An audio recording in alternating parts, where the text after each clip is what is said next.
जीवन भी वही है, शक्ति भी वही है। उसका मान अपना मान, उसका जीवन मेरा जीवन, उसका सच्चाई मेरा सच्चाई, उसका मन मेरा मन, उसका भावना मेरा भावना। जब मना के जियोगे इस धरती में स्वर्ग का अनुभव करेंगे।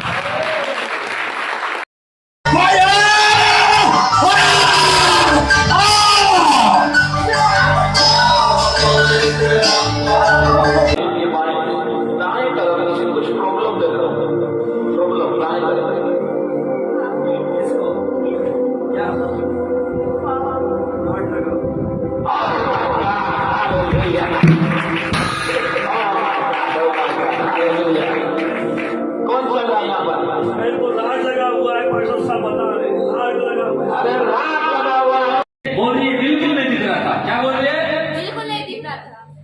क्या बोलो बेटा? वो तो क्या बोलो? बाल्य अवस्था हो जन्म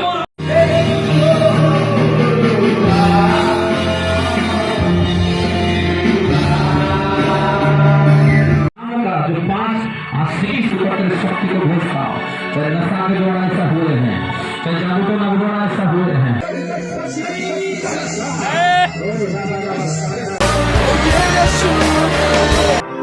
जिंदगी बदल जाए कितना लग रहा है? बोल लेगा 17,472 मेरे प्रभु ने बढ़ाया। ग्लोरी टू गॉड, खूब ताली होना चाहिए। मेरे प्रभु ने बढ़ाया।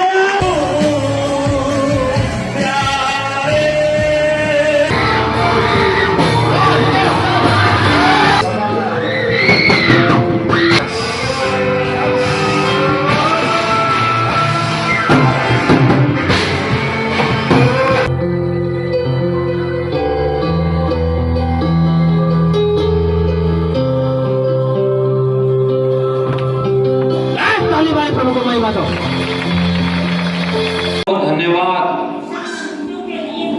सब मनुष्य के लिए किए जाए। सब बोले आमीन आमीन। बाइबल हमको क्या कहता है?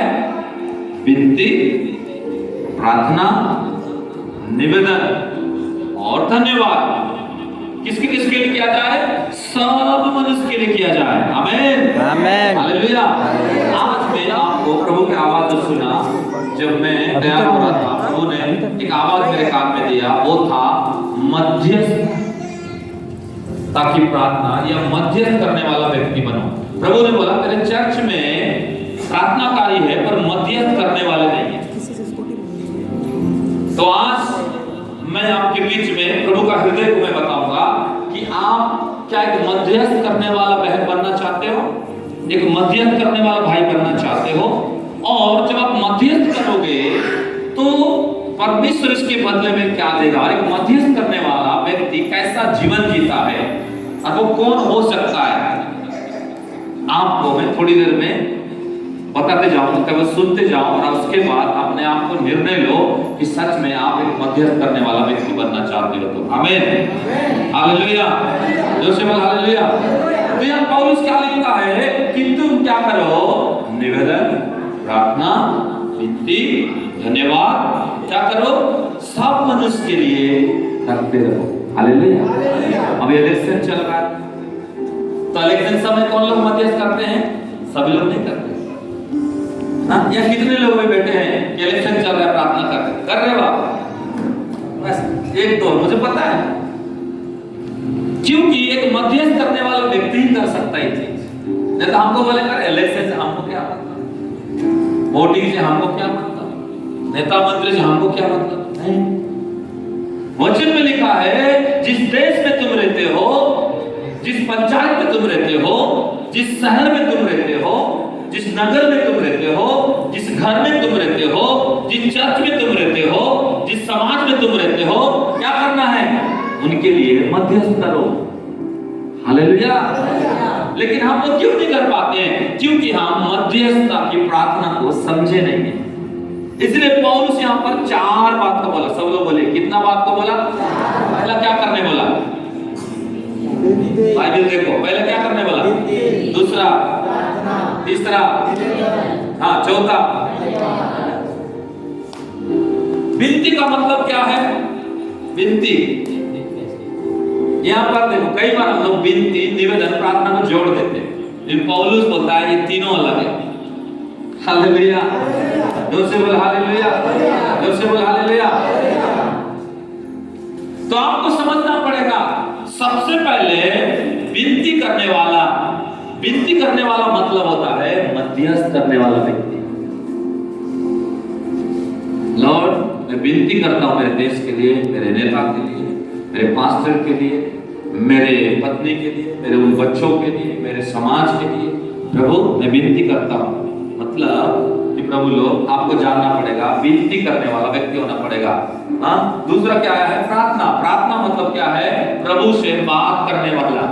इसमें मांगना नहीं है, प्रार्थना मतलब मांगना नहीं है, प्रार्थना मतलब है दोस्त जैसा बात करना। हाँ, जैसे लालसा है, लालसा बोले पास्टर साहब, हाँ मुझे मीटिंग आना है, 4 दिन रहना है, ये मेरे को विनती नहीं किया, ये प्रार्थना किया। हालेलुया, जैसे बोला हालेलुया।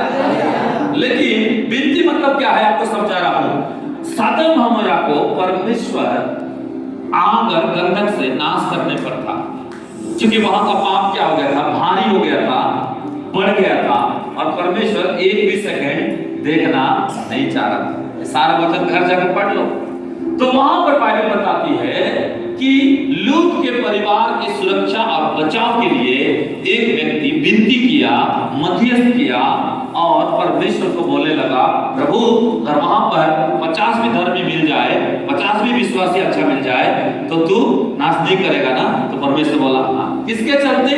एक व्यक्ति के विनती करने के चलते। Hallelujah, hallelujah. इसलिए पहला क्या क्या लिखा है यहाँ पर? याद करना हो जाना चाहिए दिमाग में आपका। पहला क्या है? विनती। पहला क्या है? दूसरा, तीसरा निवेदन। हाँ, तो निवेदन का मतलब है, हाँ तीसरा है निवेदन। निवेदन मतलब है कि प्रभु लोग रिक्वेस्ट करना। हाँ, कि परमेश्वर ये मेरा रिक्वेस्ट है ना, ये मेरा कथन है, मेरा बात है, मेरा रिक्वेस्ट है, आप इस रिक्वेस्ट को स्वीकार करें। लेकिन विनती का मतलब है किसी के लिए आप गवाह के रूप में खड़े हो रहे हो, किसी के लिए आप लड़ रहे हो, किसी के लिए आप कुछ चीज बोल रहे हो, किसी के लिए कुछ चीज आप क्या कर रहे हो? प्रभु सामने रख रहे हो। तो बाइबल में जो सदम अमोरा नाश होने पर था, तो अब्राहम जो उसका मतलब उनका अब्राहम जो उस लूत का ही परिवार का था, और लूत जो है अब्राहम का भतीजा था। और नाश कौन हो रहा है? सदम के लोग, लूत के घराने, सदम अमरा के लोग। और सदम अमरा के आग और गंधक से नाश को देख करके एक व्यक्ति सामने खड़ा हुआ, दौड़ कर आया और प्रभु के सामने विनती करके क्या बोल रहा है? परमेश्वर तू, मैं विनती करता हूँ, मैं मध्यस्थ करता हूँ, कम से कम मेरे चलते क्या नहीं करना, उस सदम अमरा में जो मेरा भी जो चार है, 2 बेटी है, मेरे नातनी लोग, मेरा एक बेटा है, मेरा एक बहू है, वो लोग नाश ना हो जाए। और व्यक्ति क्या कर रहा है? निवेदन कर रहा है, और व्यक्ति क्या कर रहा है? मध्यस्थ कर रहा है, और बोल रहा है परमेश्वर ऐसा। तो परमेश्वर बोलता तो क्या करूं बोल? तो परमेश्वर बोलता है कि अगर वहां पर 50 भी धर्मी मिल जाएंगे, 50 भी अगर विश्वासी मिल जाएंगे, तो सदम अमरा को नाश नहीं करूंगा। तो अब्राहम जाकर देखता है वहां 50 भी नहीं मिलते। फिर कितना बोला? 40 भी हो जाएगा, चल नाश नहीं करूंगा। एक व्यक्ति कैसे लड़ रहा है परमेश्वर से, विनती करके, मध्यस्थ करके, अपना एक घराने को, एक पीढ़ी को बचाने के लिए। हालेलुया, जोसे बोला हालेलुया, जोसे बोला हालेलुया। तो आज मैं इन चारों में से आपको मैं विनती के बारे में, मध्यस्थ के बारे में बताना चाहता हूं, जो प्रभु ने मुझे सिखाया। मध्यस्थता क्या है?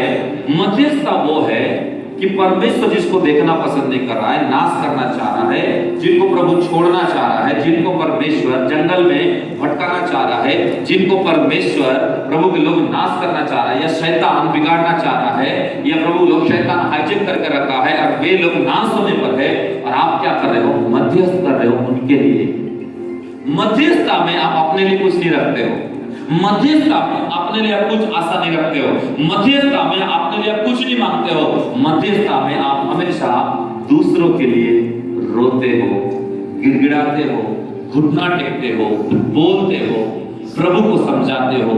हाँ, प्रभु के सामने प्रभु के लोग खड़े होते हो, मानो कि कोई कैदी जेल में है और उसको छुड़ाने के लिए एक गवाह का जरूरत पड़ता है। ये होता है मध्यस्थ करने वाला व्यक्ति। कितने लोग समझ में आ रहा है? हालेलुया, जोर से बोल हालेलुया। अब प्रभु ने मुझे बोला कि मार्था बनकर जो लोग चर्च में बैठे हैं ना, ये लोग कभी भी मध्यस्थ नहीं कर सकते। प्रभु ने मुझे दिया एक परिवार के बारे में, कौन कौन थे? मार्था, मरियम, लाजर। कितने लोग थे? हाँ, कितने लोग थे? हाँ, ये तीनों थे घर में, प्रार्थना करते थे, प्रभु से बात करते थे।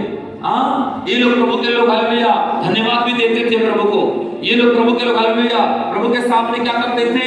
हाँ, रिक्वेस्ट भी करते थे। लेकिन उन्हीं के घर में एक बहन कभी नहीं बन पाई मध्यस्थ करने वाले, और एक ही बहन उस घर में थी जो हमेशा प्रार्थना ही नहीं करती थी, केवल प्रभु के लोग हालेलुया वो निवेदन ही नहीं करती थी, वो विनती किया करती थी कभी कभी, और ये चीज यीशु मसीह को बहुत भा गया था। आमीन, जोर से बोल हालेलुया।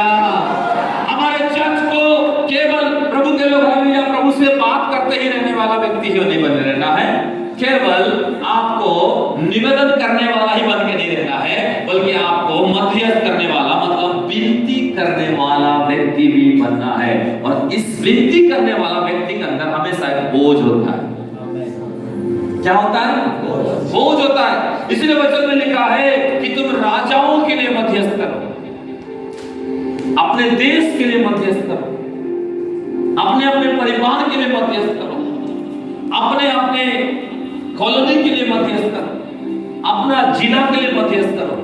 अरे मध्यस्थता आपसे शुरू होता है और स्वर्ग में पहुंचता है, और परमेश्वर आपके एक व्यक्ति के मध्यस्थता को देख करके आपका देश में, नगर में, परिवार में, लोगों में सुख, चैन, आराम, शांति, कुशलता और प्रभु अपना स्वर्गीय वातावरण को रखता है यीशु के नाम से।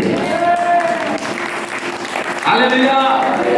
क्यों आपको मध्यस्थ करना मैं आपको बता रहा हूं। मान के चलो जो सरकार हमारा चलता है, जो लोग हमारे ऊपर पर होते हैं, अगर उनको आप मध्यस्थ करके आप प्रभु से लेते हो, तो आप जब भी उनका राज्य आए या वे लोग अधिकार में बैठे या वो लोग सब कुछ करे, तो आपका घर, आपका नगर, आपका देश सुख, चैन, आराम और हर प्रकार की देश में इस सारी चीज बना रहेगा।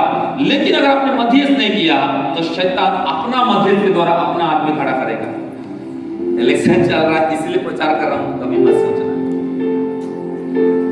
प्रभु ने मुझे मध्यस्थ के बारे में सिखाया, ये मैं आपको बता रहा हूं। तो शैतान अपना आदमी खड़ा करेगा, और जब अपना आदमी खड़ा करेगा तो शैतान का जो आदमी आता है वो खड़ा करता है, वो आने से देश में सुख, चैन, आराम, सारा चीज को वो खत्म कर देता है, और उपद्रव, अशांति, हाँ प्रभु के लोग हालेलुया नरक में बहुत लोगों को बहुत जल्दी ले जाता है। हर चीज उल्टा उल्टा होता है। क्यों?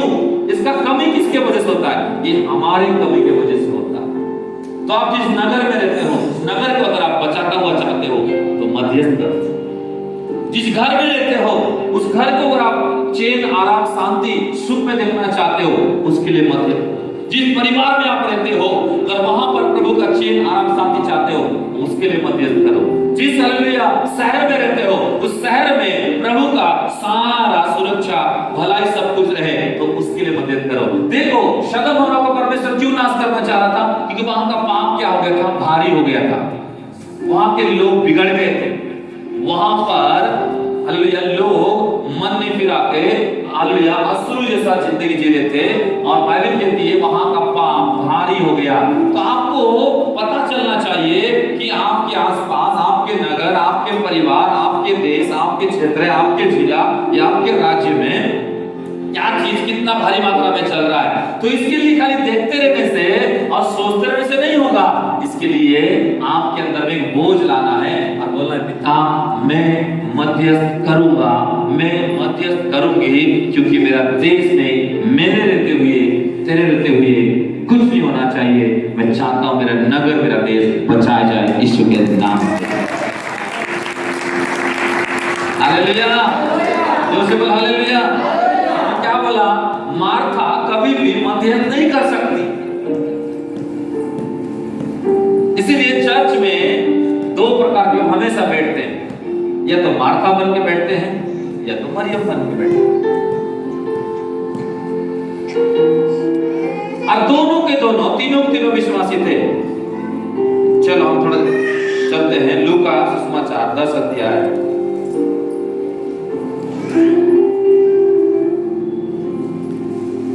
निकाले और पढ़ते हम लोग उसका 39 पद से पढ़ते जाओ। मरियम नामक एक बहन थी, वह प्रभु के चरणों में बैठकर उसका वचन सुनती थी। हाँ, परंतु मार्था हाँ, सेवा करते करते घबरा गई। क्या करते करते?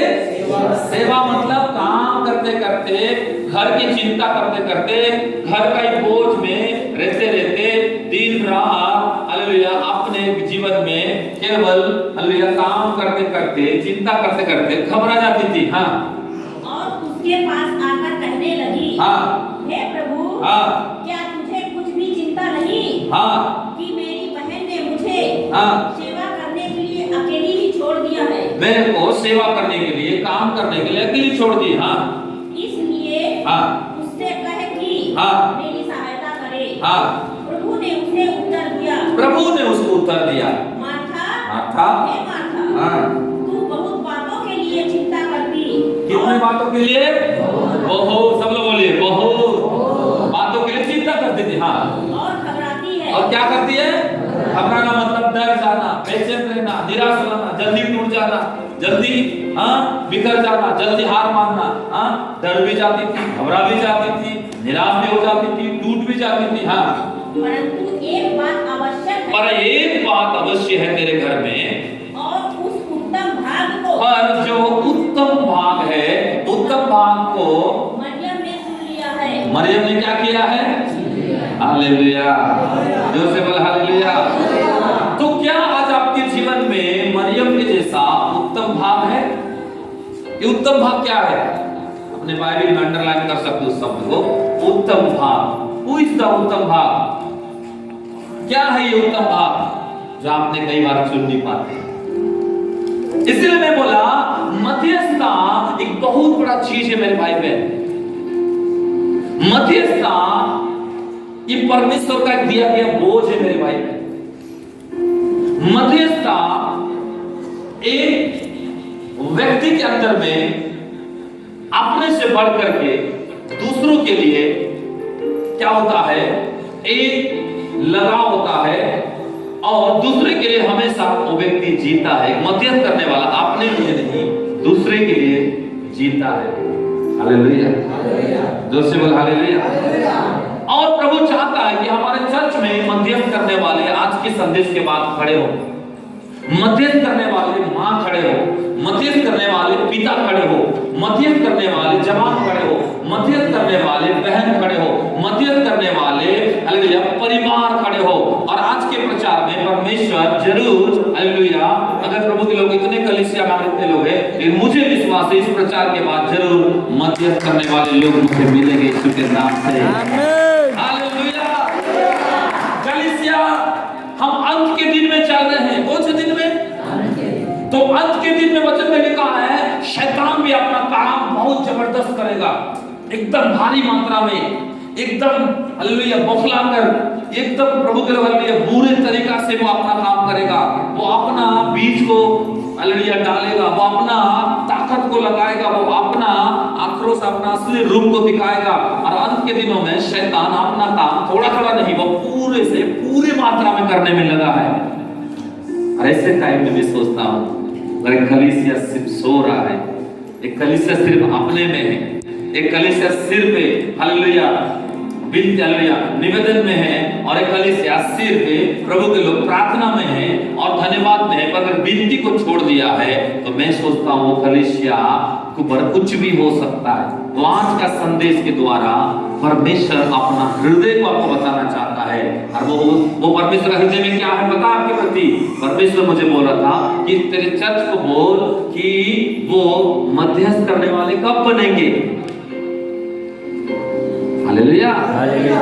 इसका मतलब आप विश्वासी हो, आप प्रभु का अच्छा बेटी हो, आप प्रभु का अच्छा बेटा हो, आप प्रभु का अच्छा जन हो, आप प्रभु का प्यारी परिवार हो, कोई डाउट नहीं है। आप अभिषिक्त हो, आप पवित्र हो, आप धर्मी हो, आप एक हालेलुया वरदान पाया हुआ व्यक्ति हो, आप एक अच्छी पत्नी हो, अच्छा पति हो, आप एक अच्छा बच्चा हो, आप एक अच्छा विश्वासी हो चर्च का, कोई डाउट नहीं है। लेकिन प्रभु बोल रहा है कि इस सब में तो है, पर प्रभु बोल रहा है मुझे मध्यस्थ करने वाला चाहिए। हालेलुया, जो से बोल हालेलुया, जो से बोल हालेलुया। मतलब प्रभु बोल रहा है सिर्फ मुझे एक घर में सिर्फ मार्था ही नहीं चाहिए, मुझे मरियम भी चाहिए तेरे चर्च। हालेलुया, हालेलुया, जो से बोल हालेलुया, हालेलुया, जो से बोल हालेलुया, हालेलुया।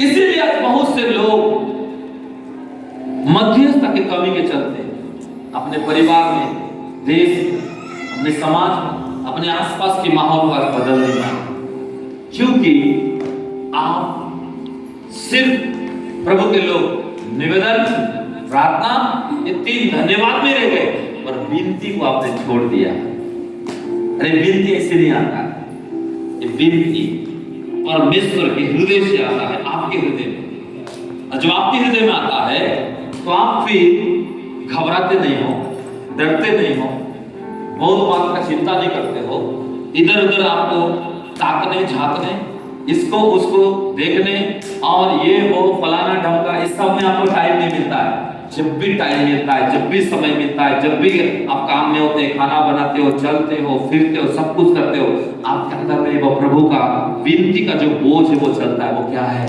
क्यों ना मैं घुटना टेककर अपने कमरे में जाकर, सोफा में बैठकर, क्यों ना मैं अपने बेड में जाकर लेट करके भी मैं क्या करूं?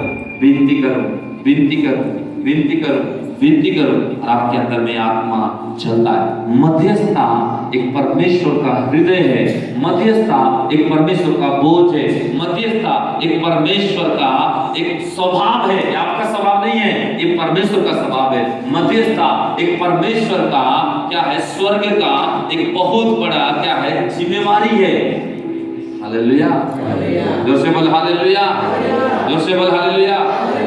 लेकिन चर्च में लोग सोचते हैं, मैं तो प्रार्थना करता हूँ, लोग प्रार्थना को भी क्या बना लेते हैं? विनती बना लेते हैं। कई लोग बोलते हैं मैं तो निवेदन भी करता हूँ, लोग निवेदन को भी प्रार्थना बना लेते हैं। कई लोग बोलते हैं मैं धन्यवाद देता हूँ, लोग कई बार धन्यवाद को भी प्रार्थना बना लेते हैं। हाँ ठीक है, लेकिन विनती एक अलग चीज है। पौलुस यहाँ 4 चीज को लिखा और सबसे पहले बोला तिमोथी चर्च में विनती करने वाले हो। और कैसा विनती? सब लोगों के लिए विनती करने वाला। हालेलुया, जोर से बोलो हालेलुया, जोर से बोलो हालेलुया। तो अब्राहम एक ऐसे भविष्यवक्ता था, अब्राहम एक ऐसे अगुवा था, अब्राहम एक ऐसे पिता था, खुद का औलाद नहीं उसके पास, लेकिन चिंता किसका कर रहा है? अपने भाई का औलाद के। खुद बांझ उसका बीवी, खुद बांझ है वो, खुद के पास जमीन बाड़ी है, सब कुछ है, लेकिन कोई खाने पीने वाला नहीं। लेकिन अपने भतीजा का जमीन, उसके दोनों बेटी, उसके बहू, उसके लिए वो क्या कर रहा है? प्रभु के सामने मध्यस्थ कर रहा है। क्यों? क्योंकि वो इस प्रभु की ओर से पाया था और वो नहीं चाहता था कि मेरे रहते हुए मेरे परिवार मेरे आंख के सामने जल के नाश हो जाए। मेरे रहते हुए मेरे नातनी लोग जो हालेलुया ठीक है मेरे घराने के वो नाश हो जाए। मेरे रहते हुए एक नगर जल के राख हो जाए, लेकिन नगर में हालेलुया रेप का केस लग जाए या किसी को फांसी लग जाए, मेरे रहते हुए कोई नरक चले जाए। ये अब्राहम के अंदर में जलन था और वो बोलता शैतान कुछ भी हो जाए, कोई भी मेरे हालेलुया परिवार को या मेरे नगर को या हालेलुया मेरे भतीजा लूत को उनको बचाए ना बचाए, मैं इसके लिए मध्यस्थ करूंगा। रात को उठूंगा, दिन को उठूंगा, दोपहर को उठूंगा, हर समय उठूंगा। भले मेरे पास कुछ नहीं है, लेकिन मैं अपना नगर, अपना लोगों को, अपने घराने को बचा कर रहूंगा यीशु के नाम से। कुछ भी हो जाए मैं मध्यस्थ करूंगा, मैं लड़ूंगा प्रभु से, मैं प्रभु का रिक्वेस्ट करके, मैं निवेदन करके, मैं प्रभु से बोलूंगा पिता ये मेरा निवेदन है, मेरा विनती है, ये मेरा मध्यस्थ है कि तू कैसे भी करके इस नगर को हालेलुया चलते मेरा एक लोग है, तू उनको नाश नहीं करना, क्योंकि ये मेरा निवेदन, मेरा हालेलुया रिक्वेस्ट है और मेरा मध्यस्थ है और मैं इसके लिए खड़ा हूं। और अब्राहम खड़ा होकर प्रभु से बात कर रहा है। हालेलुया, जोर से बोल हालेलुया। तो जब आप मध्यस्थ करने लगते हैं आपके घर में सबसे पहले भारत का एक नक्शा होता है आपके पास, और आपका प्रेयर रूम में आपको हालेलुया रखना पड़ता है। और जो भारत में जितने देश है, जितने राज्य हैं, आप हाथ रख के क्या करते हो? उस देश के लिए क्या करते हो? छत्तीसगढ़ में जैसे 27 जिला, सारे जिला में आप मध्यस्थ करते हैं। आपके घराने में हालेलुया कितने परिवार हैं जुड़े हुए लोग, उनके लिए आप नाम लिखकर मध्यस्थ करते हैं। आपके जिस कॉलोनी में आप रहते हो, जिस नगर में आप रहते हो, जिस जिला में आप रहते हो, आप उसके लिए प्रार्थना करते हो। क्यों? क्योंकि आपके पास ये चीज नहीं आया है, इसीलिए आप नहीं कर पा रहे होते। प्रभु आज चाह रहा है कि आप अब्राहम बन के, आप मध्यस्थ करके किसी को बचाना चाहते हो, छुड़ाना चाहते हो। परमेश्वर चाहता है कि ये प्रभु का काम है, ईश्वर का काम है, और परमेश्वर का एक बोझ को आप हल्का करते हो। हालेलुया, जोर से बोल हालेलुया, जोर से बोल हालेलुया। लेकिन दुख की बात क्या है, हम मार्ता बन के हम अपने ही बोझ में रह जाते हैं, अपने ही चिंता में रह जाते हैं, अपने ही वो में रह जाते हैं। और ऐसे व्यक्ति कभी भी मध्यस्थ करने वाला नहीं बन सकता। मध्यस्थ करने वाला ने बताया, वो हमेशा प्रभु के सामने दूसरे के लिए हमेशा लड़ते रहता है, दूसरे के लिए रोते रहता है, दूसरे के लिए गिड़गिड़ाते रहता है, दूसरे के लिए आंसू बहाते रहता है, दूसरे के लिए वो उपवास रहता है, दूसरे के लिए क्या करता है? हमेशा प्रभु के शरण में वो जाता है। और वो व्यक्ति को कहते हैं मध्यस्थता की प्रार्थना करने वाला व्यक्ति। हालेलुया, जोर से बोल हालेलुया। और मध्यस्थता प्रार्थना करने वाला व्यक्ति को परमेश्वर एक योद्धा के रूप में देखता है, उसको विश्वासी के रूप में नहीं देखता। कितने लोग समझ रहे? आपको सिर्फ विश्वासी बनना है कि योद्धा बनना है? योद्धा, योद्धा, योद्धा बनना है तो आपके पास मध्यस्थ आना चाहिए। विश्वासी कौन है? जो विश्वासी प्रार्थना करता है, प्रभु मांगो तो दिया जाएगा, वो मांगता है, खटखटाओ तो खुला जाएगा, खटखटाता है, ढूंढो तो पाएगा, वो पाते रहता है, उसको कहते हैं विश्वासी। धन्यवाद देता है, हाँ ये चमत्कार हुआ, ये गवाही आया, ये काम हुआ, इसको कहते हैं सिर्फ एक विश्वासी जो विश्वास में चल रहा है। पर मध्यस्थता में चलने वाला व्यक्ति को प्रभु एक विश्वासी के नजर में नहीं देखता है, उसको स्वर्ग का सेना के रूप में देखता है, उसको परमेश्वर के योद्धा के रूप में देखता है, उसको एक आर्मी के रूप में देखता है, उसको एक बलवान के रूप में देखता है, उसको हालेलुया बड़ा हालेलुया ताकतवर के रूप में देखता है, उसको अपने आत्मा पवित्र आत्मा के रूप में उसको देखता है। परमेश्वर उसको अपना नीच प्रजा के रूप में देखता है, अपना प्रिय बेटा बेटी के रूप में देखता है, अपना प्रिय घराने का व्यक्ति के रूप में देखता है, अपना नजदीकी व्यक्ति के रूप में देखता है, अपना लेफ्ट और राइट रखने वाला, ओ हालेलुया दाएं और बाएं में बैठने वाला दोस्त बॉडीगार्ड के रूप में देखता है। हालेलुया, जोर से बोल हालेलुया। इसलिए मध्यस्थता की प्रार्थना करने वाला व्यक्ति वो सिर्फ एक नॉर्मल विश्वासी जैसा भले वो बैठता होगा यहाँ, उसका मूल्य लोग लगता ये वाला विश्वासी आई एम बिलीवर, वो आपको लगता है ये भी विश्वासी मैं भी विश्वासी नहीं है। ये आपका गलत हालेलुया धारणा है। परमेश्वर को पता है कि आपके हमारे चर्च में जो लोग मध्यस्थ करने के लिए तैयार होना चाह रहे हो या कर भी रहे हो या प्रभु के आने वाला दिन में और इस मध्यस्थता में और बढ़ना चाहते हो, आपको मैं खुशखबरी देना चाहता हूँ, दिन आएगा जब प्रभु का राज्य आए, सबसे पहले बोलेगा ये मेरा मध्यस्थ करने वाला व्यक्ति मेरा राइट हैंड मेरा लेफ्ट हैंड है, पहले मेरा राज्य में इसको पहला स्थान दूंगा। हालेलुया, जोर से बोल हालेलुया। तो आपको प्रमोशन लेना है कि नहीं लेना है? यस। कि खाली बस एक ही स्कूल में खुश हो जाना है? हालेलुया। प्रमोशन को बढ़ाओ, अपना लेवल को बढ़ाओ, अपने औकात को बढ़ाओ, अपने चाहत को बढ़ाओ, अपने जीवन की क्षमता को बढ़ाओ। इसलिए पिछले संडे में बताया था आपको कि आपको ऐसा फैलना है, दाएं भी फैलना है, बाएं भी फैलना है। हालेलुया, जोर से बोल हालेलुया, जोर से बोल हालेलुया। इसलिए पौलुस कहता है तुम हमेशा क्या करो? मध्यस्थ करो, सब लोगों के लिए, अन्य जाति के लिए मध्यस्थ करो, अपने कॉलोनी पारा के लिए मध्यस्थ करो, देश के लिए मध्यस्थ करो, अपने राज्य के लिए मध्यस्थ करो। और मध्यस्थ करने वाला व्यक्ति के पास पूरा लिस्ट होता है। क्या होता है? क्या क्या लिस्ट होता है? पूरा प्रार्थना रिक्वेस्ट होता है।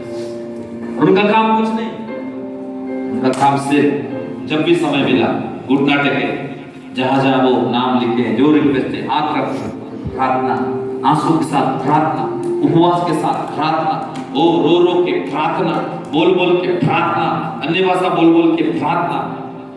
हालेलुया।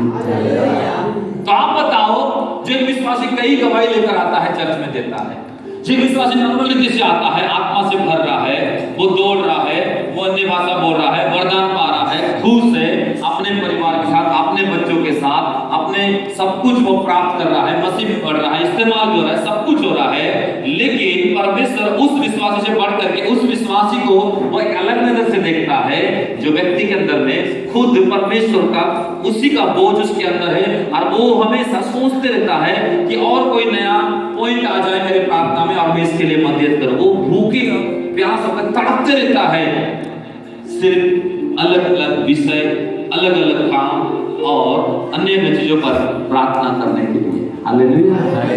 जोर से बोल हालेलुया। हालेलुया। जोर से बोल हालेलुया। हालेलुया। वो मदद करने वाला क्या चाहते हो? एक नॉर्मल विश्वासी जो प्रार्थना जीवन जीता है या प्रभु के मानता है, वो क्या सोचता है कि हाँ ठीक है, घर नहीं है, मेरा घर हो जाए, नौकरी नहीं, मेरा नौकरी लग जाए, या मेरे बच्चे का समय में शादी ब्याह हो जाए, या कुछ वरदान मिल जाए, फिर कार आ गया, फिर घर आ गया, फिर एक अच्छा पीसफुल जिंदगी, एक शांति, एक कंफर्ट लाइफ, एक पीसफुल लाइफ, एक हैप्पी लाइफ आता है। वे लोग प्रभु में बढ़ रहे हैं, चर्च में आगे भी है, सब चीज में अच्छा है, अब प्रभु खुश है उनसे, आप प्रभु देख रहा है कि सब कुछ मेरे द्वारा ले रहा है, ओके है। लेकिन एक मध्यस्थ करने वाला व्यक्ति वैसा नहीं होता है, वो हमेशा रोते और रोते रहता है। किसके लिए? दूसरों के लिए। किसके लिए? देश के लिए। किसके लिए? नगर के लिए। किसके लिए? लूत के लिए। किसके लिए? नाती पोतों के लिए। किसके लिए? अपने गोत्र के लिए। किसके लिए? अपने वंश के लिए। किसके लिए? अपने अलग आसपास के लोगों के लिए। किसके लिए? उस बड़े से बड़े शैतान का योजना जो लागू किया उसके लिए। कब तक वो रोता है, कब तक वो लड़ता है, कब तक वो करते रहता है? जब तक शैतान का दीवार गिर नहीं जाता है, जब तक दुष्ट आत्माएं छोड़कर भाग नहीं जाते, जब तक बदलाव नहीं आता है, जब तक परिवर्तन नहीं दिखता है, जब तक एक बड़ा लहर दिखाई नहीं देता उसकी आंखों में, उसके अंदर में वो बोझ, वो आंसू, वो प्रार्थना बंद नहीं होता है, और वो प्रभु के और उनके बीच में हमेशा मध्यस्थ करके एक गवाह के रूप में बोलते रहता, शांत नहीं होता है वो, चाहे उसको साल भर लग जाए, चाहे उसको 2 साल लग जाए, चाहे उसको 15 साल लग जाए, चाहे उसको 6 महीना लग जाए, चाहे उसके बुढ़ापे तक भी लग जाए, लेकिन वो व्यक्ति उसको कभी बंद नहीं करता। क्यों? वो जिद्दी बनकर वो लड़ते रहता है, सिर्फ इसीलिए कि एक भी आत्मा या देश या लोग या व्यक्ति या नगर, कोई परिवार शैतान के चुंगल में ना जाए, और व्यक्ति हमेशा उस बोझ को लेकर चलता है, और वो हमेशा विनती, निवेदन, प्रार्थना के साथ साथ वो मध्यस्थ करते रहता है। हालेलुया। जोर से बोल हालेलुया। तो बाइबल में उत्तम भाग क्या है, मैं आपको बताया क्या है उत्तम भाग। पढ़ो यूहन्ना का सुसमाचार 11 अध्याय, उसका 11 अध्याय, उसका 20 पद पढ़ेगा। मध्य क्या है? मध्यस्थता और उत्तम भाग। हाँ, जब मार्था ने यीशु के आने का समाचार सुना, तो उससे भेंट करने को गई, परंतु मरियम घर में बैठी रही। मरियम कहाँ बैठी रही?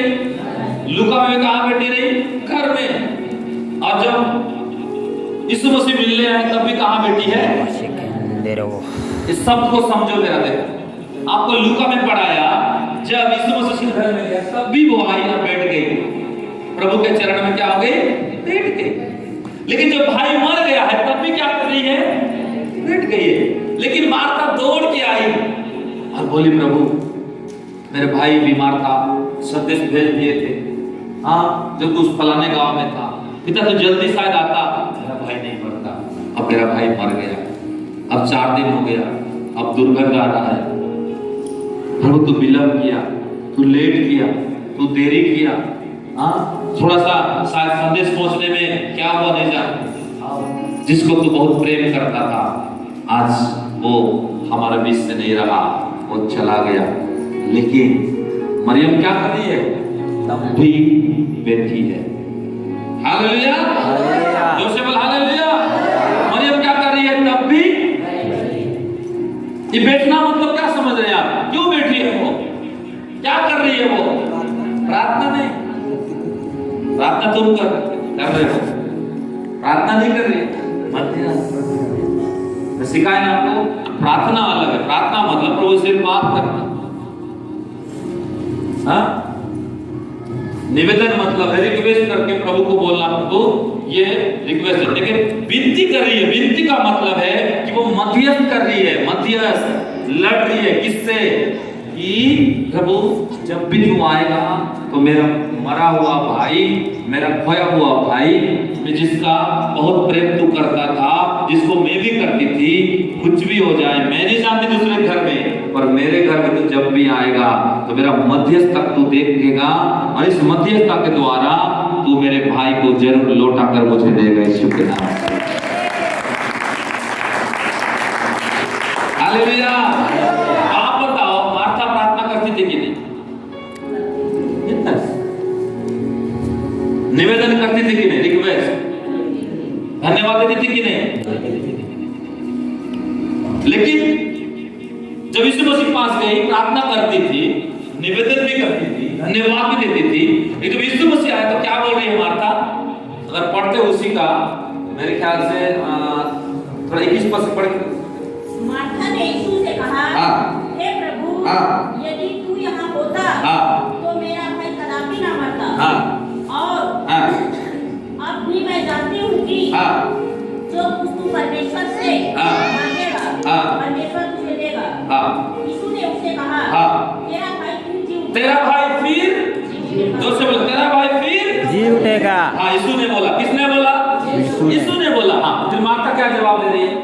मार्था ने उससे कहा, मैं जानती हूँ कि अंतिम दिन में उत्थान के समय वह जी उठेगा। देखो, अब रुक जाओ। यहाँ पर मार्था क्या कर रही है? ऐसा इधर आपको समझा रहा कुछ समझ। ये मार्था है यीशु मसीह, इधर ऐसे खड़े हो, ऐसे मेरे देखो, ये मार्था है यीशु मसीह। देखो भाई, डिलीवरेंस हो रहा है, ताली बजाओ।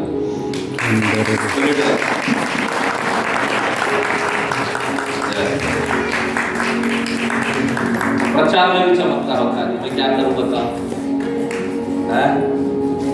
मैं तो प्रचार करने के लिए खड़ा किया, लेकिन देखो अभिषेक इतना ज्यादा है। एक मध्यस्थ करने वाला व्यक्ति ऐसी होता है, फ्री। ओके, मैं देखो, अब मार्था खड़ी हो गई और ऐसा करो, ऐसा मेरे एक्शन करो, ऐसा करो। मैं जानती हूँ प्रभु कि तू चाहेगा तो कुछ भी होगा। मैं बोला तेरा भाई जी उठेगा, यीशु ने बोला तेरा भाई जी उठेगा। मार्था क्या बोले वहां पर? अब और मैं जानती हूँ कि तू जब अंतिम दिन में आएगा, तूरी फूका जाएगा, तो सब लोग मुर्दों में से जी उठेंगे और मेरा भाई भी क्या होगा? बोल, मैं जानता हूँ यीशु मेरा भाई अंतिम दिन में जी उठेगा। कब जी उठेगा बोल रहा है? कब बोल रहा है? कब बोल रही है माता जी उठेगा? अंतिम दिन में। फिर नीचे क्या बोला यीशु मसीह? यीशु ने उससे कहा, उत्थान और जीवन, पुनरुत्थान और जीवन मैं ही हूँ। मैं हूँ, बैठ जाओ, मैं ही हूँ। जो कोई मुझ पर विश्वास करता है, वह यदि मर भी जाए तो भी जिएगा। जिएगा, सब लोग बोलिए जिएगा। जिएगा। मर भी जाए जिएगा। जिएगा। कब जिएगा? अंतिम दिन में जिएगा कि वर्तमान में जिएगा?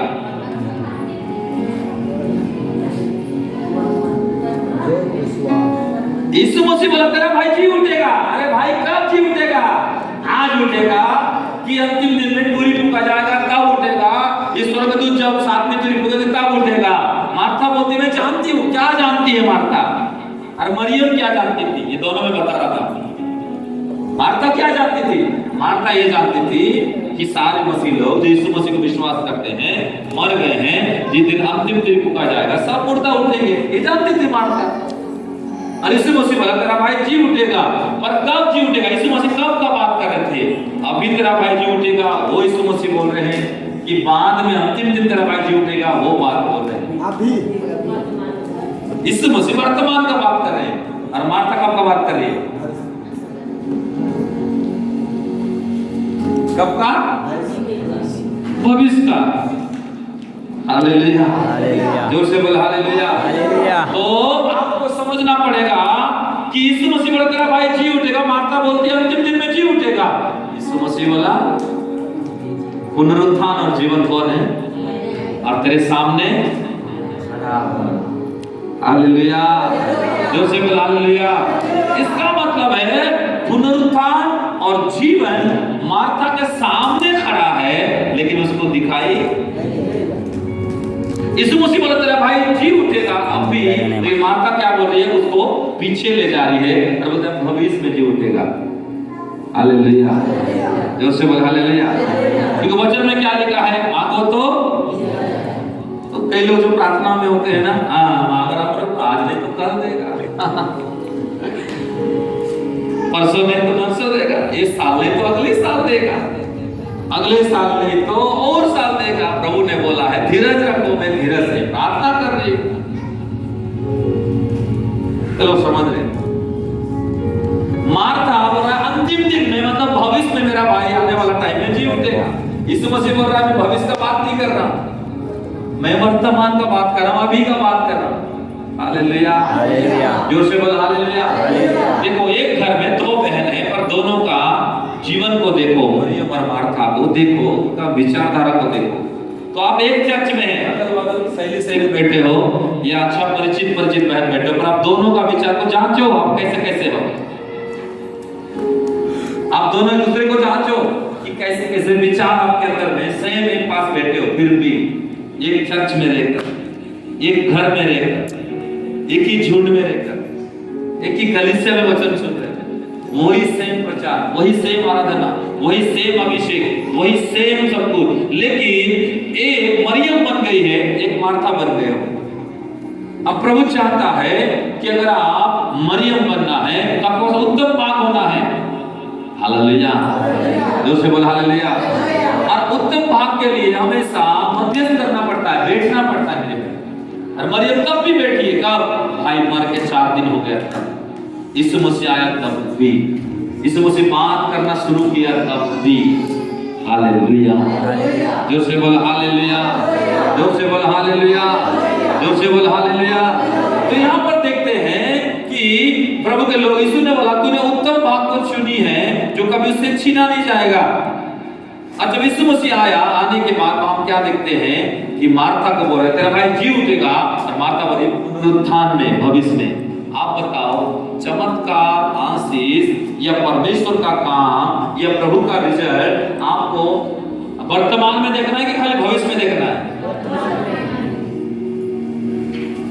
कुछ लोग अति ज्ञानी होते हैं, हमारा पास्टर साहब वर्तमान का ही प्रचार करते हैं, भविष्य का प्रचार नहीं करते।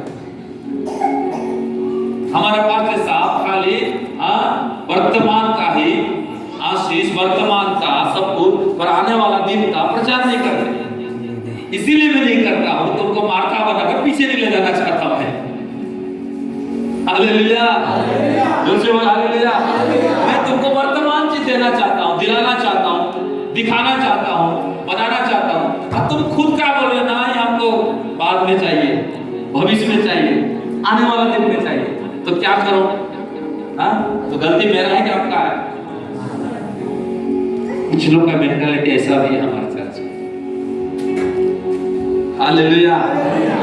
आप बताओ, आप वर्तमान खुद भिखारी हो, लेकिन खुद अधिकारी बनना चाहते हैं। पहले भैया, पहले तो अभी तो अधिकारी हो जाए, तेरा कपड़ा साफ हो जाए, तेरा भिखारीपन खत्म हो जाए, तेरा लंगड़ापन खत्म हो जाए, बाद में जो बनना है बनेगा। पर वर्तमान में जी रहा है, अभी आनंद नहीं है। हाँ आएगा आएगा आएगा आएगा, क्या आएगा? हालेलुया। तो कभी कभी हम विश्वासी लोग क्या करते हैं पता है? हम वर्तमान में खुशी ले नहीं पाते, हम वर्तमान में आनंद ले नहीं पाते, हम वर्तमान में जो जीवन जीना चाहिए जी नहीं पाते, हम वर्तमान में जो माहौल लेना चाहिए, जो लाभ उठाना चाहिए नहीं लेते। हम लोग अपना सब कुछ भविष्य में ले जाते हैं, बोलते हैं आज नहीं तो कल होगा, आने वाला दिन में होगा, और सब चीज को हम पीछे ले जाते हैं भविष्य में। और भविष्य में लेखन का मतलब है कि हमेशा बाद में देखना, या देखा जाएगा, या प्रभु के लोग अंतिम दिन में ये सारा चीज होगा। लेकिन मरियम क्या कर रही है? मुझे भविष्य में नहीं चाहिए। मरियम क्या बोल रही है? मुझे भविष्य में नहीं चाहिए, मुझे अब भी चाहिए, मुझे अब भी देखना है, अब भी कुछ होना है। अब भी कुछ हालेलुया निर्माण होना है, अब भी कुछ मेरे घर में घटना है, अब भी कुछ चीज हालेलुया मेरे हाथ में लगना है, अब भी शैतान हारना है, अब भी मेरे घर से मुझको भागना है, अब भी मेरा भाई जी उठना है, अब भी मेरे घर में जो मातम छाया है उसको हटाना है, अब भी मेरे कर्जा खत्म होना है, अब भी मेरे बीमार खत्म होना है, अब भी हालेलुया क्या होना, सारे माहौल क्या होना जो बिगड़ गया शैतान के द्वारा उसको ठीक करना है। और ये मरियम के अंदर ये बात, हालेलुया, जोर से बोल हालेलुया, जोर से बोल हालेलुया। लेकिन एक व्यक्ति प्रभु का रिजल्ट को जो देखना चाहता है, एक व्यक्ति जो मरियम का जैसा हालेलुया परमेश्वर का वर्तमान में सबको देखना चाहता है, वो व्यक्ति मध्यस्थ करता है। लेकिन एक प्रार्थनाकारी, एक निवेदन करने वाला, एक धन्यवाद देने वाला, वो मार्था जैसा बोलेगा अंतिम दिन में हम सब कुछ देखेंगे चक्कर में वो। पर जो मध्यस्थ करने वाली बहन होती है ना, उसके अंदर क्या है, तड़प है, उसके अंदर भूख है, उसके अंदर में लगन है, उसके अंदर में क्या है, आंसू है, उसके अंदर में क्या है प्रभु के लोग, बोझ है। क्या, किस चीज का बोझ? कि खोया हुआ भाई, खोया हुआ मेरा सड़ गया हुआ मेरा इकलौता भाई को मुझे भविष्य में नहीं, जो समय से पहले गया है उसको अब भी मुझे बचाना है, अब भी मुझे उसको छुड़ाना है, अभी मुझको उसको जिलाना है, अभी उसकी चमत्कार मुझे देखना है, अभी उसका प्रेम मुझे प्राप्त करना है, अभी उसके साथ मुझे संगति करना है। और इस बात का बोझ मरियम के अंदर था, और इस बात का बोझ मार्था में नहीं था। इसलिए मार्था क्या कर रही है, वर्तमान का चमत्कार को भविष्य में छोड़ दी, वर्तमान की आशीष को भविष्य में टिका दी, वर्तमान की गवाही को भविष्य के गवाही में जोड़ दी, वर्तमान का प्रतिफल को भविष्य में हमें देखने के लिए उसने वो कर दी, वर्तमान का पुनरुत्थान और जीवन को वो भविष्य में लाकर छोड़ दी है। अब प्रभु बोला, मैं पुनरुत्थान जीवन तेरे सामने वर्तमान खड़ा हूं, लेकिन तुझे ना दिखाई दे रहा है, ना तुझे समझ में आ रहा है, ना तुझे मालूम हो रहा है, क्योंकि तू हमेशा घबराती है, चिंता करती है, हमेशा काम में व्यस्त रहती है, हमेशा संसारिक चीजों में उलझे रहती है। पर मरियम इसी घर में एक विश्वासी है, पर मार्था तेरे जैसा नहीं है वो, और उसके अंदर क्या है, एक मध्यस्थ है। और तेरे जगह में अगर मरियम खड़ी होती ना, तो क्या होता कि समय से पहले मेरा भाई नहीं मर सकता, लेकिन मर गया, फिर भी मध्यस्थ करती है, बैठी है, रो रही है, गिड़गिड़ा रही है, बोल रही है। कब तक बोल रही है? जब तक उसका भाई जी उठ के उसका आंख के सामने नहीं आया, जब तक वो कपड़ा उसके भाई के होश से नहीं निकला, जब तक पत्थर लुढ़काया नहीं गया, जब तक 4 दिन का मरा हुआ भाई उसके सामने नजर नहीं आया, तब तक वो उठी नहीं। मध्य शुरू हुआ उसके जीते जी, अंत होने के बाद भी, खत्म होने के बाद भी, सड़ने के बाद भी, सब कुछ होने के बाद भी, तब भी मरियम बैठकर मध्यस्थ और मध्यस्थ, आंसू और आंसू, बोलना बोलना, गिड़गिड़ाना और गिड़गिड़ाना, विनती और विनती करते चले जा रही है। प्रभु ने बोला, इतना बड़ा चमत्कार मैं किसी के घर में नहीं किया था। मैं एक दिन का मुर्दा को भाई का बेटी थी, मैं अलविया अलविया मैं कई घंटों का मुर्दा को जिला जो नायक नामक का विधवा का बेटा मर गया था, और इसका भाई को मर के भी 4 दिन हुआ है। यीशु क्या बोला, मुझे जिलाना पड़ेगा, 4 दिन का भी क्यों ना हो, क्योंकि इसके लिए कोई 4 महीना 4 साल 40 साल से मध्यस्थ करते आ रहा है।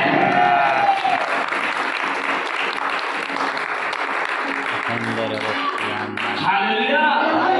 आप लोग और मैं क्या करते, अरे छोड़ना, प्रार्थना कर करके थक गया, कहाँ लगे ना मैं इसके पीछे।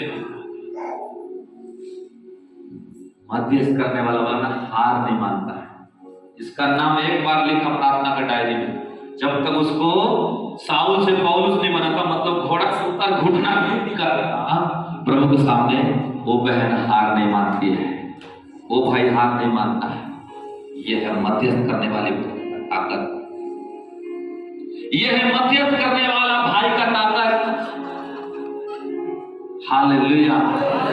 कई बार आप क्या सोचते हैं, प्रभु इतना बड़ा बदनामी मेरे घर में, इतना बड़ा बीमारी मेरे ही घर में, इतना बड़ा निराशा मेरे ही घर में, इतना सारा गड़बड़ी मेरे ही घर में, इतना बड़ा दुष्ट पति, इतना बच्चे मेरे ही घर में, इतना बड़ा कर्जा मेरे ही घर में, इतना बड़ा दुख मेरे ही घर में। बोलते हो कि नहीं? नहीं बोले हो? मैं तो बोला। मेरा ही, इतना बड़ा मेरे ही घर में, इतना बड़ा समस्या, इतना बड़ा तकलीफ मेरे ही जीवन में। फिर प्रभु ने इसका प्रकाशन दिया, मुझे पता है क्या प्रकाशन दिया मालूम है? तू जब तेरे घर में मेरी बहन समस्या आया, बीमार आया, तकलीफ आया, जब परेशानी आया, कंगालीपन आया, कर्जा का टाइम आया, बहुत सारी चीज आया, तो हमेशा प्रभु को बोली होगी, बोला होगा मेरे भाई इतना बड़ा दुख, इतना बड़ा बीमारी, इतना बड़ा समस्या, इतना बड़ा तकलीफ, इतना बड़ा बदनामी, इतना बड़ा तकलीफ, इतना बड़ा गरीबी, इतना ज्यादा सब कुछ, इतना बड़ा दुष्ट आत्मा, इतने साल से ऐसा वैसे। फिर आपको बताऊं उस समय क्या है, जितना बड़ा दुख, जितना दिन का सड़ा हुआ मरा हुआ लाजर था, इस समस्या आया, क्या बोला मरियम, तो जितना बड़ा दुख समझ रही थी, जितना बड़ा आंसू बहा रही थी, तो बोल रही थी इतना बड़ा दुख मेरे घर में। कैसा? यीशु मसीह क्या करता था उस घर को? पढ़ो यूहन्ना उसी का 11 का 26 पद पढ़ो, क्या लिखा है? तब यहूदी कहने लगे, देखो 35 में यीशु रोया। यीशु क्या किया? हाँ 34 पद पढ़ो। और हाँ कहा, तुमने उसे कहाँ रखा है?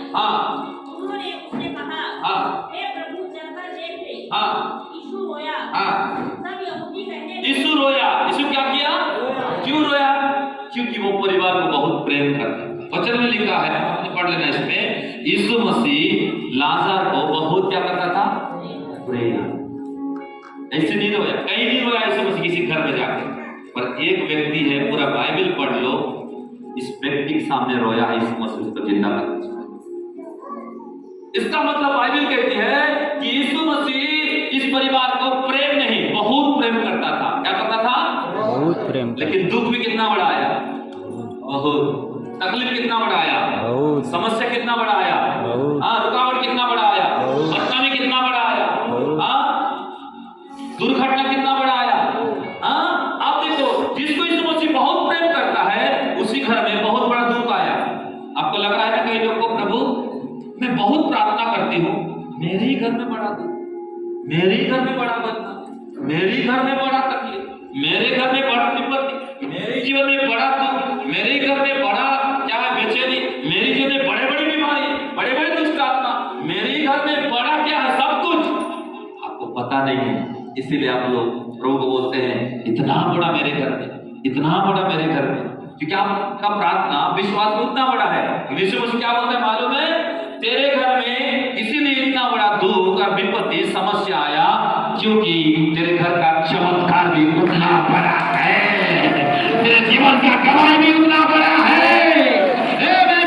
तू सोचती है इतना बड़ा दुख मेरे ही घर में, इतना बड़ा तकलीफ मेरे ही घर में, इतना बड़ा हाल परेशानी मेरे ही घर में, क्योंकि तेरा चमत्कार भी बड़ा है। तेरे चमत्कार भी बड़ा है मेरी बहन, तेरे चमत्कार भी बड़ा है मेरी बहन, तेरे छुटकारा भी बड़ा है मेरी बहन। हालेलुया। तो समझना पड़ेगा। आप सोचते हैं इतना बड़ा बदनामी मेरे घर में, इतने कमियां मेरे घर में, इतने सारे सुविधाएं मेरे घर में, इतने सारे तकलीफ मेरे घर में, इतने सारे कंगालीपन, गरीबीता, दरिद्रता, सारे तरसना मेरे पे पड़ रहा है। इसीलिए हो रहा है मेरे भाई, क्योंकि तेरा चमत्कार भी उतना ही बड़ा है।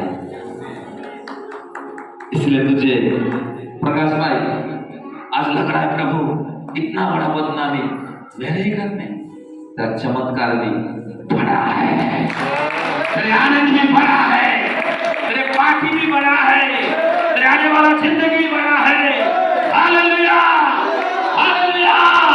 इसीलिए आपको जानना है कि मरियम के घर में जो चमत्कार हुआ, बाकी किसी के घर में इतना बड़ा चमत्कार यीशु मसीह कभी नहीं किया। मध्यस्थ करने वाली बहन और भाइयों का ताकत आपको मैं समझा रहा हूं। हालेलुया, जोर से बोल हालेलुया। इसीलिए आप वर्तमान को ये देख रहे हो कि प्रभु इतना बड़ा तकलीफ, इतना बड़ा कंगालीपन, इतना बड़ा बीमारी, इतना बड़ा बिगड़ा हुआ माहौल, इतना बड़ा मेरे वजन बना, इतना बड़ा मेरे जीवन में ये बस सब कुछ, लेकिन प्रभु आपको मध्यस्थ को देख रहा है। आप बोले प्रभु इतना ईमानदार हूं मैं, प्रभु मैं इतना विश्वास योग्य हूँ, मैं इतना पवित्र हूँ, मैं इतना गिड़गिड़ाती हूँ, मेरे घर में ऐसा क्यों? ये आज मैं कई बहनों के हृदय में देख रहा हूँ, कई भाई लोग इधर बैठे, आपके अंदर मैं देख रहा हूँ आत्मा में, आप सोचते हो मन में।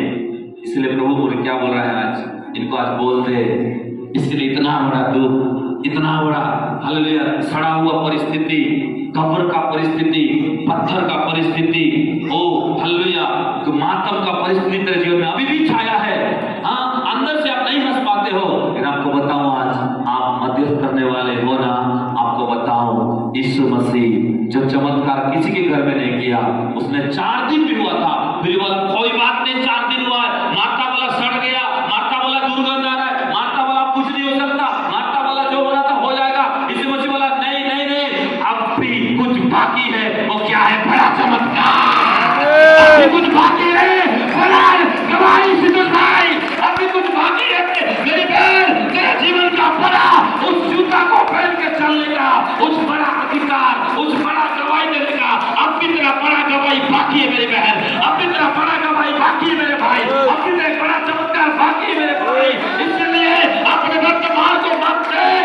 जब मेरे यीशु तेरे घर में आएगा, जब तेरे मिट्टी को देखकर आएगा, तेरे मंदिर को देख के आएगा, तेरे पास जब भी आएगा, अभी तक जो हुआ ये कुछ भी नहीं है, आप कुछ बाकी है, वो है बड़ा चमत्कार, बड़ा गवाही, बड़ा भविष्यवाणी, बड़ा सफलता, बड़ी प्रभु का माहौल।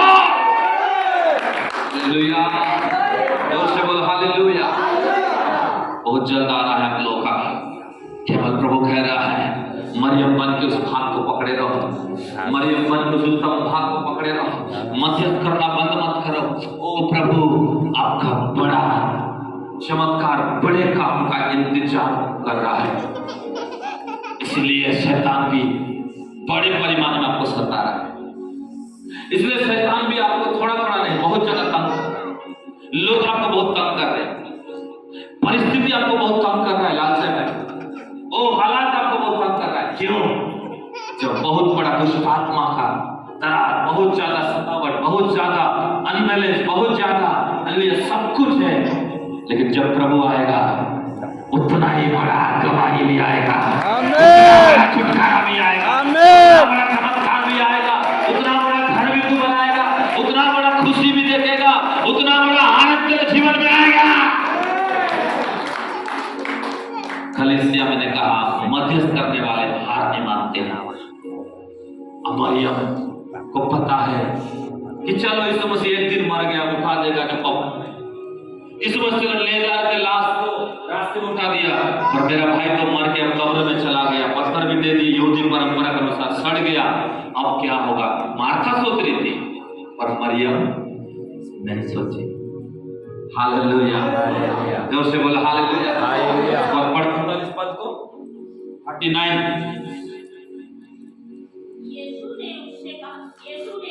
यीशु ने कहा पत्थर हटाओ। फिर वही बहन मार्था कहने लगी हे प्रभु, हाँ देखो मरियम कुछ नहीं बोल रही है, वो सिर्फ बेटी है, मध्यस्थ कर रही है, उसको कोई फर्क नहीं, उसको पता है दुख बड़ा है, मातम बड़ा है, बदनामी बड़ा है, लोग ताना मार रहे थे। क्या बोलके? एक बड़ा यीशु आता था ना, ये पास्टर ज्यादा बुलाता था ना, ये ज्यादा प्रार्थना करता था ना, चर्च में ज्यादा सामने सामने होता था, ये ज्यादा हालेलुया सेवक सेवक सेवा सेवा मीटिंग मीटिंग उपवास उपवास वक्ता वक्ता बोलता था। अब क्या हो गया? भाई मर गया, लोग ताना मार रहे थे। अब कहाँ गया तुम्हारा यीशु? अब कहाँ गया तुम्हारा हालेलुया वो असली तुम्हारा सेवक? कहाँ गया? अब तो दुर्गंध आ रहा है, मर गया, सड़ गया। अरे बात को सुन सुन के मार्था भी वही बात को बोल रही यीशु मसीह को, हे प्रभु दुर्गंध आ रहा है, हे प्रभु कुछ नहीं हो सकता। मतलब मार्था डर है कि बड़ा बदनाम ना आ जाए यीशु के आने के बाद भी, और इसीलिए मार्था परिस्थिति को बता रही, अपने दुख को बता रही। क्या बोल के? प्रभु तू ध्यान नहीं दिया, थोड़ा सा आ गया होता जल्दी, मेरा भाई नहीं मरता। हाँ फिर नीचे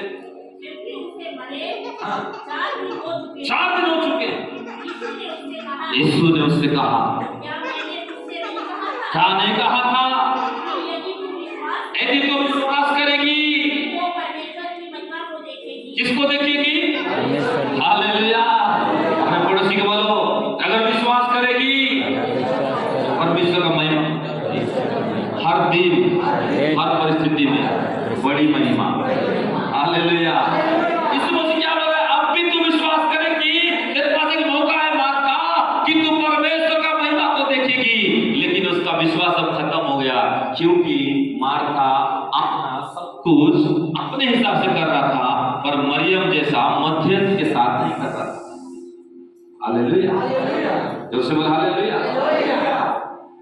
आप बताओ, यीशु ने जिंदा किया लाजर को, वो मरियम को देख के किया कि मार्था को देख के किया?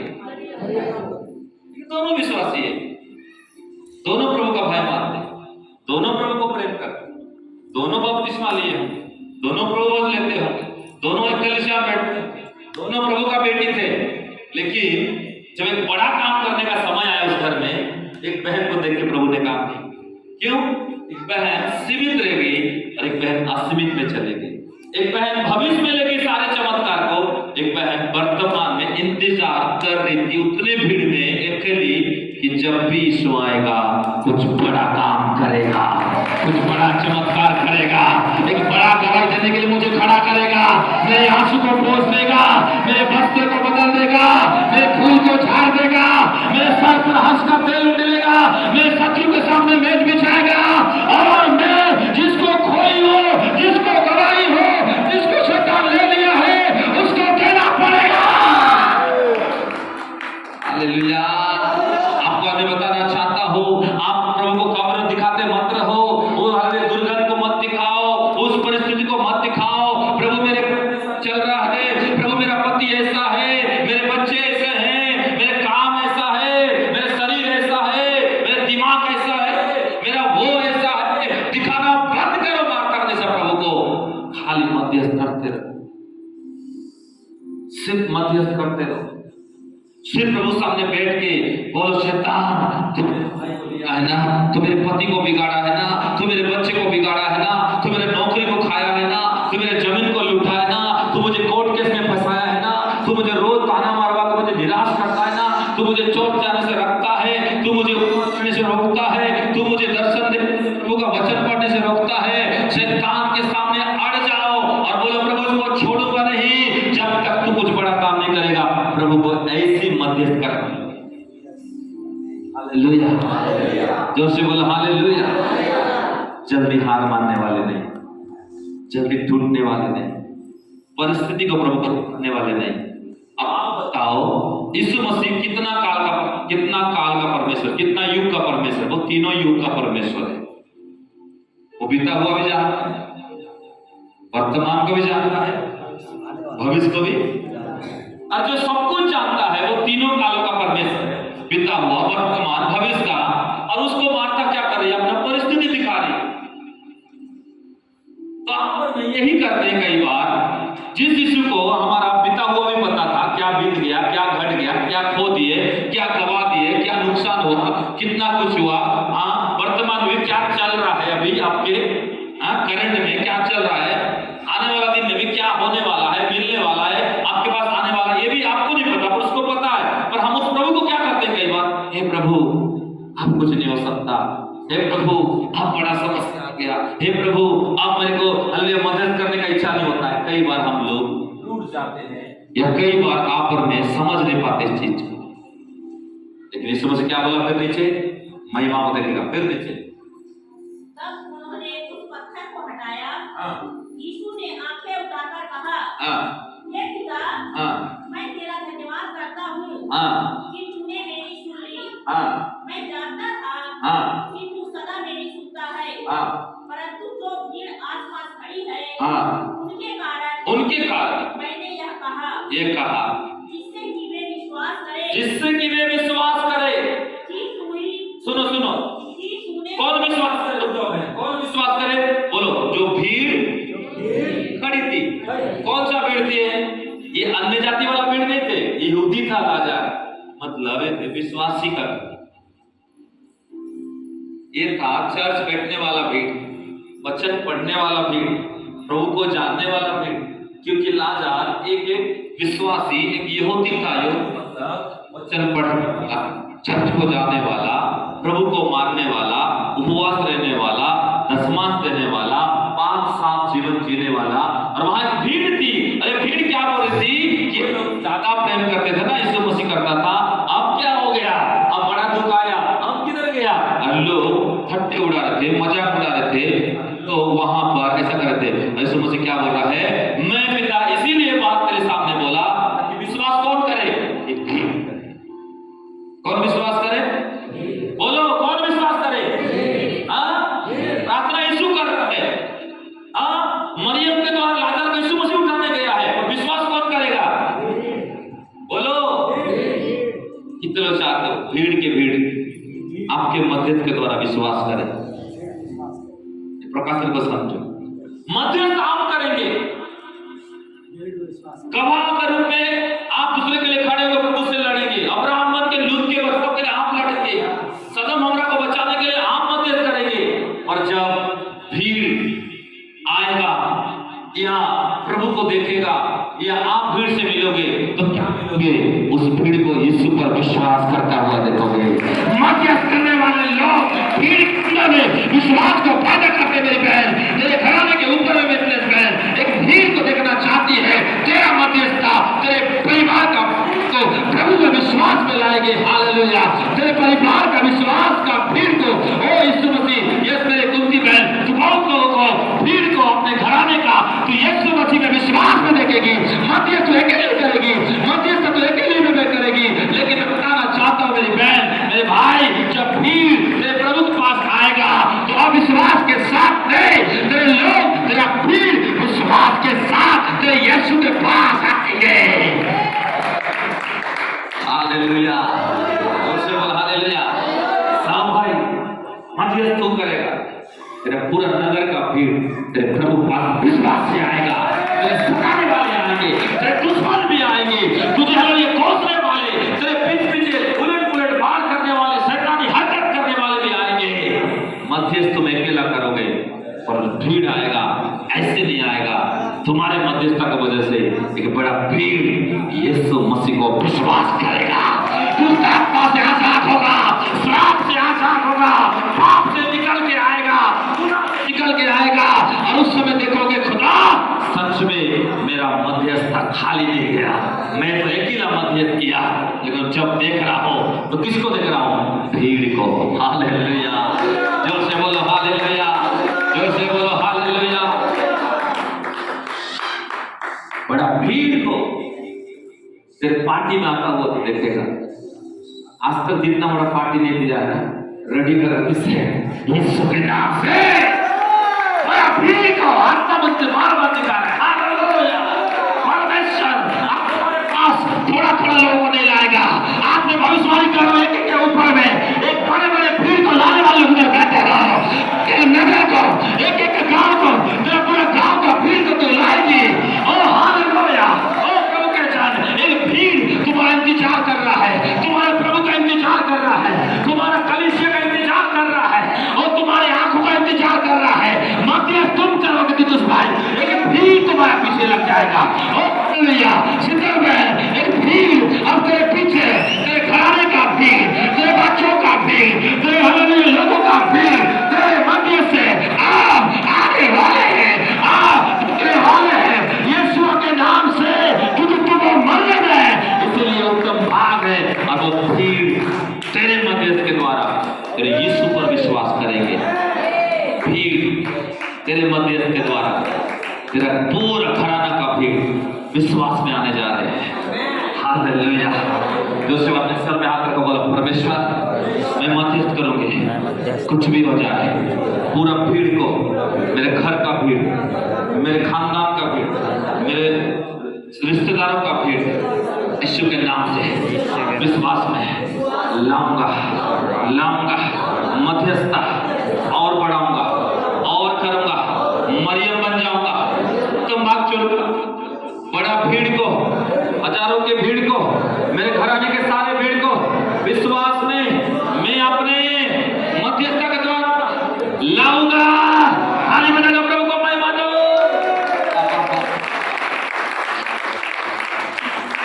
हालेलुया। ये है मध्यस्थ करने वाला भाई और बहन का फेवर। आपके पीछे परमेश्वर एक ऐसा फेवर को रखा है जिसमें भीड़ के भीड़ आपके प्रभु पर विश्वास करेंगे। और इसके लिए आपको क्या करना है? मध्यस्थता। मध्यस्थता मतलब समझ रहे हो? मध्यस्थ का मतलब है एक व्यक्ति के लिए गवाह के रूप में खड़े होकर लड़ते रहना जब तक वो दुष्ट आत्मा से निकल ना जाए। एक देश के लिए प्रभु के सामने बोलते रहना, नगर के लिए बोलते रहना, अपने परिवार के लोगों के नाम के बोलते रहना, मतलब दूसरे के लिए हमेशा प्रभु के सामने गिड़गिड़ाते रहना। हालेलुया, जोर से बोलो हालेलुया, जोर से बोलो हालेलुया।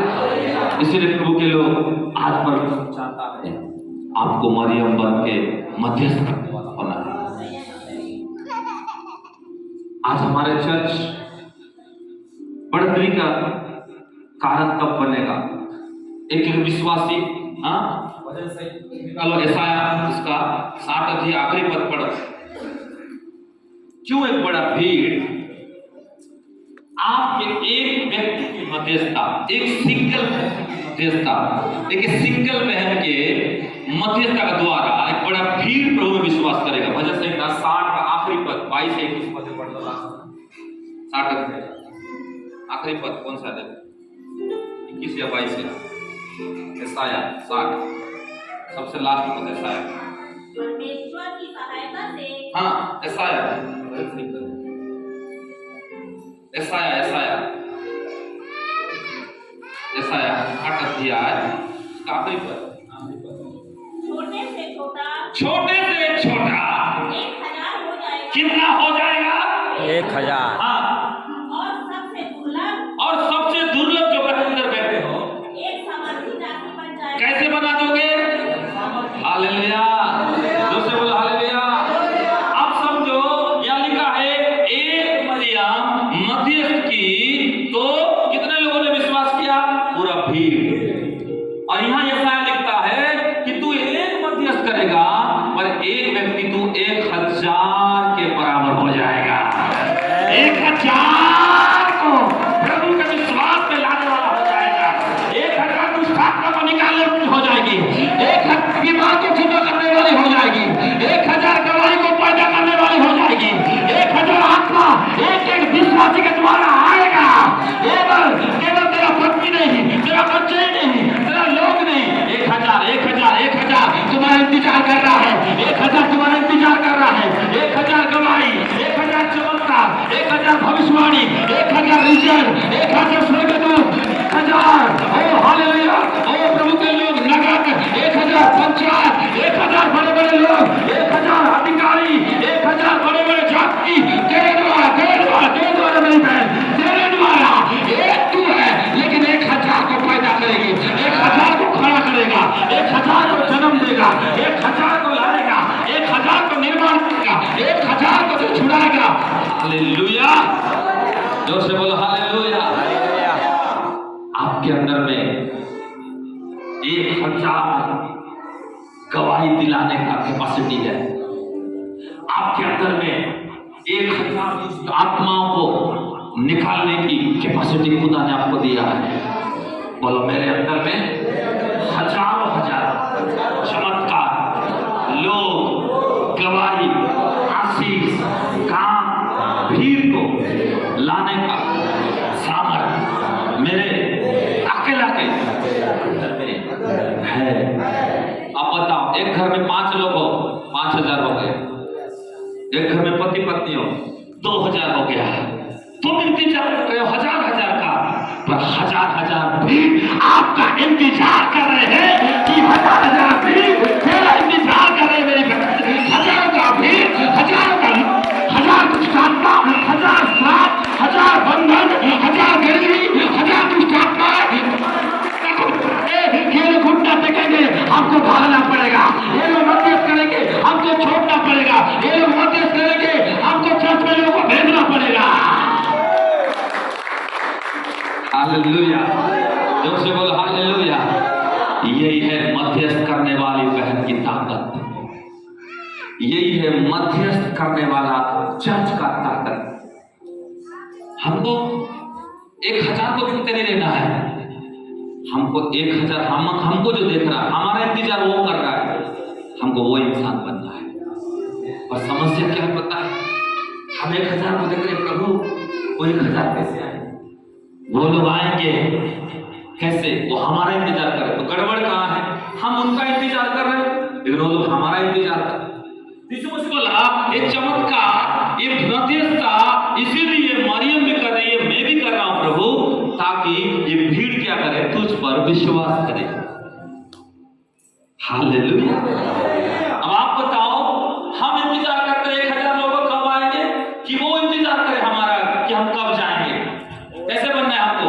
कब जाएंगे बोलना है। कौन? वो दुष्ट आत्मा है। कब जाएंगे इस नगर को छोड़ के? कब जाएंगे? पाप बोलना है इस जिला के लोगों को छोड़ के। बोले वो दुष्ट आत्मा, वो श्राप बोलना है। कब जाएंगे? एक कलीसिया के मध्यस्थता होने के बाद। इसका मतलब है मध्य काम करेंगे, शैतान लोगों को छोड़ेगा। मध्य काम करेंगे, बीमार लोगों को छोड़ेगा। मध्य काम करेंगे, पाप लोगों को छोड़ेगा। मध्य काम करेंगे, शैतान रोएगा और बोलेगा ले ले भैया तेरे लोगों को, ले ले तेरे लोगों को। सारा लोग जो हमारा लोग है हम लेके रहेंगे। हालेलुया। कितने लोग मध्यस्थ करोगे? मध्यस्थ करो। व्यक्ति भारत का एक नक्शा खरीदो, नक्शा खरीदो, और आपको बताना चाहता हूं, रोज हाथ रख रख के प्रार्थना करो। आपके जिला में जितना पंचायत याद है लिखो, पूछ के रोज प्रार्थना। आपके कॉलोनी में कितना मंदिर है, रोज प्रार्थना। आपके पारा में जितने सीरा ओझा लोग, रोज प्रार्थना। आपके आसपास में जितने मसीह विरोधी लोग हैं, रोज प्रार्थना।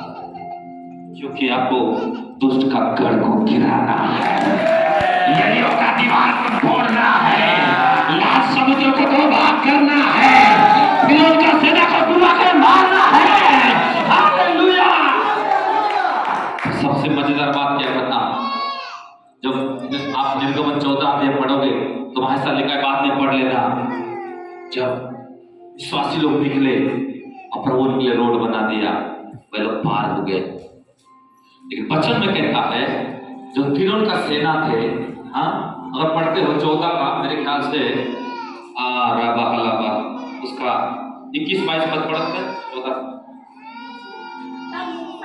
हाँ अपना हाथ समुद्र के ऊपर बढ़ाया, हाँ, और यहोवा ने रात भर प्रचंड बुवाई चलाई, हाँ, और समुद्र को दो भाग करके हाँ, जल ऐसा हटा दिया, हाँ, जिससे उसके बीच सूखी भूमि हो गई। हाँ, तब इस्राएली समुद्र के बीच हाँ, स्थल पर होकर चले, स्थल होकर चले। हाँ, और जल उनकी दाहिनी और बाईं ओर हाँ, दीवार का काम देता था। हाँ, नीचे ऊपर पढ़ते जाओ। तब मिस्री अर्थात दुष्ट आत्माएं भी, सब लोग बोलो, दुष्ट आत्माएं भी, शैतान के पूरे परिवार, शैतान के पूरे टीम, हाँ, क्या किए? हाँ, सब घोड़े, रथ और देखो हमारे विश्वासी लोग जो थे वो लोग पैदल थे, लेकिन जो आपके दुष्ट आत्मा पास क्या किया है?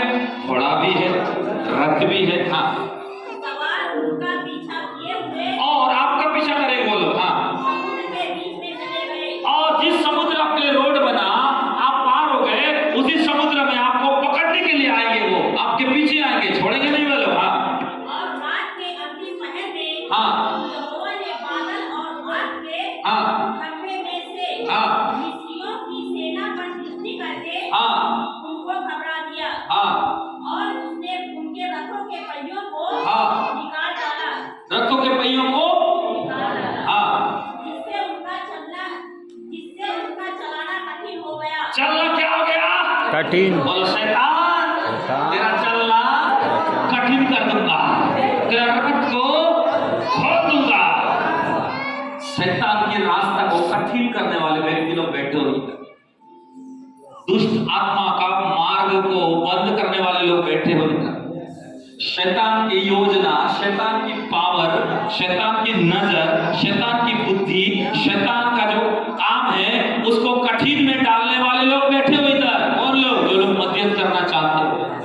मध्यस्थ तुम करोगे, कठिन किसको होगा? शैतान। लेकिन आजकल शैतान को आसान हो रहा है किसी को पकड़ने के लिए, किसी को तोड़ने के लिए, किसी को गिराने के लिए, किसी को खाने के लिए, किसी को मारने के लिए। हमको वो विश्वासी नहीं बनना है कि शैतान को आसान रहे हमारे लोग साथ खेलने के लिए। हमको वो व्यक्ति बनना है, हम मध्यस्थ करेंगे शैतान कठिनाई में फंस जाएगा, शैतान विपत्ति में फंस जाएगा, उनके चक्का का रथ का हालेलुया वो चक्का गिर जाएंगे, घोड़े तरफ जाएंगे और शैतान को आज बोलो शैतान मैं तेरे सारे चीज को कठिनाई में बदल दूंगा और मेरा सब बोलो शैतान मेरा सब आसान होगा और तेरा सब चीज कठिन हो जाएगा। हालेलुया।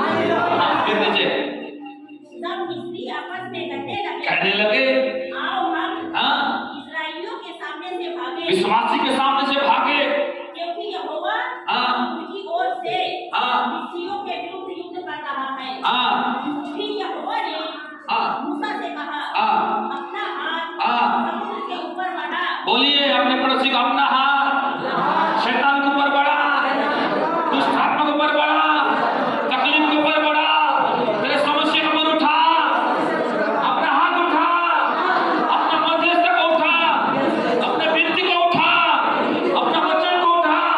हाँ फिर क्या हुआ कि जल मिस्रियों और उनके रथों और सवारों पर हाँ। बहने लगे। हाँ तब मूसा ने अपना हाथ समुद्र के ऊपर बढ़ाया हाँ और जोर होते होते हाँ क्या हुआ कि बोलो क्या हुआ कि क्या हुआ कि क्या हुआ कि हाँ क्या हुआ समुद्र फिर ज्यों का त्यों हो गया हाँ और मिस्री उल्टे भागने लगे। और दुष्ट आत्माएं उल्टे भागने लगे। आज के बाद तेरा शत्रु जो तेरे घर में घुसने की कोशिश किया, तेरे बदनामी में कोशिश किया, तेरे विवाद में तेरे अंदर आने की कोशिश किया, तेरे शत्रु जो तेरे लोग मारने की कोशिश किया, प्रभु बोलता है अब सीधे आए थे उल्टा भाग रहे यीशु के नाम से। हालेलुया जोर से बोल हालेलुया। आपके शत्रु को कितने लोग उल्टा भगाना चाहते हैं? सीधा नहीं भैया, सीधा मतलब तुमको पकड़ने के लिए आए थे, लेकिन भगाओगे उल्टा। उल्टा भागना है। उल्टा भागने का मतलब जानते हो कि दोबारा आने की कोशिश नहीं करना है, दोबारा आपको देखने की भी कोशिश, क्योंकि सीधा भागेंगे तो देख के भागेंगे, उल्टा भागेंगे तो आपका आनंद को देख नहीं पाएंगे, आपका गुप्त स्थान को देख नहीं पाएंगे, आपका सामर्थ को देख नहीं पाएंगे। आज के बाद में आपको भविष्यवाणी कर रहा हो, अगर मरियम बन जाओगे कि मध्यस्थ करने वाले बन जाओगे अब्राहम की तरह, आपके शत्रु आपको देख के उल्टा भाग रहा है, आपका समस्या उल्टा भाग रहा है, आपके बदनामी उल्टा भाग रहा है, आपके सारा चीजें उल्टा भाग रहा है और तुम यहोवा को देखोगे और वे लोग तुमको देख के घबराएंगे। हालेलुया। और बाइबल कहती है उल्टा भाग रहे थे, पूरा पढ़ोगे और वो पानी इतना बढ़ गया एक को भी नहीं छोड़ा, सबके सब डूब के मर गए। आज भी कभी प्रार्थना करो, विश्वास करो, इजराइल में जब जाएंगे ठीक है कोई बात नहीं, प्रार्थना करो, एक बार जरूर जाना है कि नहीं, अब परिवार के साथ मरने से पहले देख के जरूर आए रहना यीशु मसीह पैदा हुआ है। और खड़ा वो रथ वो चक्का आज भी वहां आपको मिलेगा, ये इतिहास भी प्रमाण देता है। जहां पर मेरे खुदा ने तुम्हारे शत्रु को मारा था, जहां पर मेरे प्रभु ने रथों को तोड़ दिया था, जहां पर आपके प्रभु ने उस दुष्ट को भूल दिया था, वो जगह आज भी वो लाल सागर है जहां पर उनका रथ का निशानी है और खोज करने वाले लोग खोज किए हैं। तुम साधारण लोग नहीं हो, केवल इतना है मध्यस्थ करो। हालेलुया। इसलिए मूसा भी एक मध्यस्थ करने वाला था, अब्राहम मध्यस्थ करने वाला था, हाँ दानियल मध्यस्थ करने वाला था। हालेलुया। एक वचन हम नया नियम में आ जाओ, मध्यस्थ का मतलब क्या होता है थोड़ा सिखा रहा हूं आपको। प्रेरितों के काम 12 अध्याय, प्रेरितों के काम 12 अध्याय उसका पढ़ो 5 पद को, 5 पद 6 7 पद पढ़ो, 2 पद। बंदी गृह में देखो बंदी गृह में पतरस बंद था, एक सेवक बंद है, कलीसिया उसके लिए लो लगाकर परमेश्वर से मध्यस्थ करना। हालेलुया।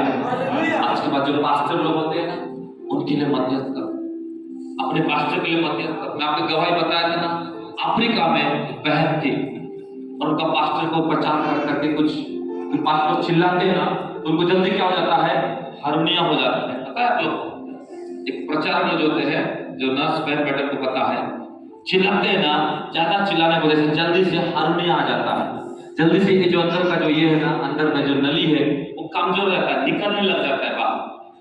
लेकिन फिर भी आपको प्रॉपर्टी वर्ड दे के, रो रो के, चिल्ला चिल्ला के, आराधना करके दुष्ट आत्मा निकाल करते हैं। और इसके लिए प्रभु किसको रखा है? आप लोग को, कि आपको अपने अगुवे के लिए मध्यस्थ करना है। बोलना है, प्रभु मेरा सेवक स्वस्थ रहे, मेरा सेवक भला चंगा रहे, क्योंकि हमको शत्रु को पीठ दिखा के भगाना है, भीड़ को विश्वास में लाना है, खोए हुए मरे हुए लोग, सड़े हुए लोग को क्या करना है? वापस जीवित करना है, नगर को वापस बसाना है, अपने घर को वापस बसाना है, अपने सब कुछ वापस बदलना है। और इसके लिए क्या करना है? मध्यस्थ करना है। तो बहन क्या किया? अफ्रीका में अपना पास्टर के लिए एग्रीमेंट कर दी, अपने घर वाले से बात करके कि मेरा काम कुछ नहीं, जिंदगी भर दिन रात जब भी मेरा काम खत्म होगा, सिर्फ मेरे पास्टर का दीर्घायु के लिए कि ज्यादा से ज्यादा साल वो जीना है, और इस वजह से कोई प्रकार का हाल नहीं आए, कोई प्रकार का समय से पहले खत्म नहीं होना है, वो लंबा उम्र जीना है, ताकि पूरा अफ्रीका में बड़ा काम मेरे सेवक के द्वारा जो शुरू हुआ है, मेरे पास्टर के द्वारा जो आशीष, जो रिवाइवल आया है, जो जागृति आया है, जो चिंता वो करता है, शैतान उसको जल्दी नहीं मारना चाहिए।